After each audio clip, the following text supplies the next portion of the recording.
How to change the world is a subject that requires new perspective.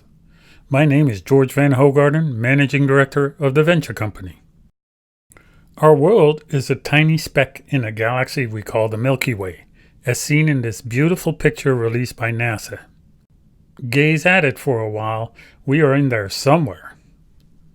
What you see here is a few of the 100 billion stars in our galaxy, moving away from us since the Big Bang 13.72 billion years ago. Each star, like our Sun, is surrounded by multiple planets. There are an astounding 400 billion galaxies in our universe, all different, yet having evolved from the same first principles.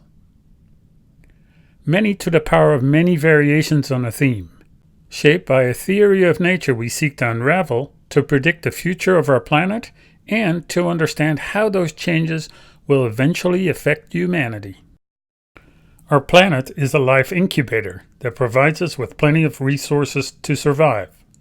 Those resources can and will regenerate as long as nature's dynamic equilibrium is not disturbed, poisoned, or depleted beyond recovery. Giving more than we take improves the longevity of humanity. A steep increase in human population puts a strain on resources, and excessive industrialization dampens renewal. We must seek to understand the principles and interdependencies by which nature evolves to optimize our existence in nature. Our planet will survive for another 3.5 billion years.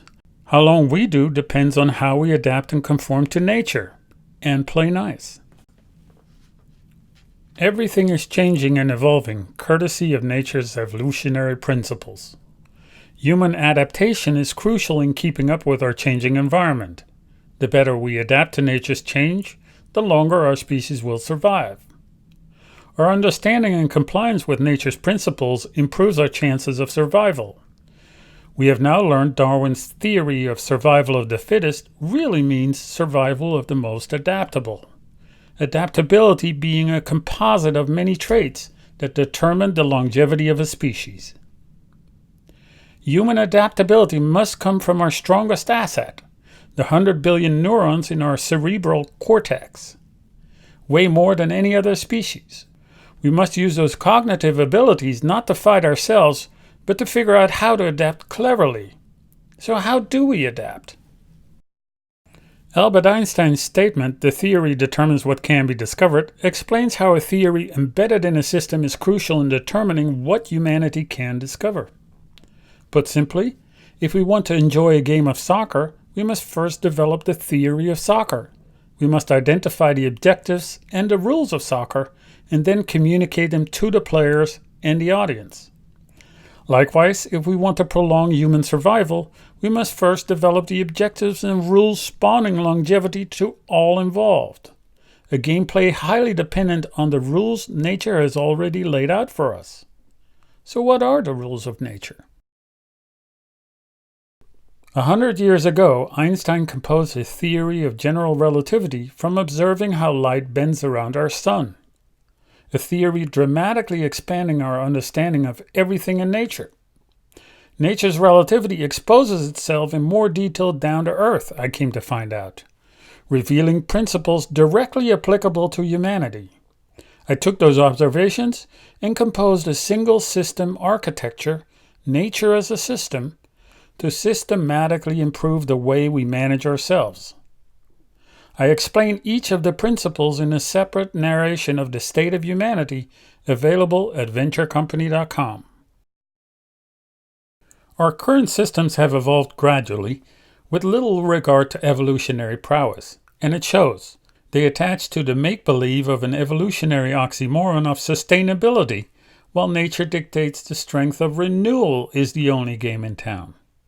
Different rules, different kind of gameplay. For many years, humanity has steadfastly deployed flat world monisms incompatible with the round world dynamics of nature's expansion. An incompatibility causing compounding friction and an anthropogenic cascade as time ticks by. We must revamp the theory embedded in our systems to redirect the merit of money towards evolutionary prowess, or we are literally doomed. No scorched earth approach is required to move from our old systems to the new, and we can upgrade every system individually to immediately and consistently improve their outcome. I have established advisory services and master classes to help stakeholders in policy, capital, and innovation acquire new knowledge about nature's first principles, guiding the practical transition from the old to the new. I look forward to improving the human theory for the first time with systems as smart as nature itself. For more information about how this change affects policy, capital, and innovation, visit venturecompany.com or call me direct at 650-779-0740.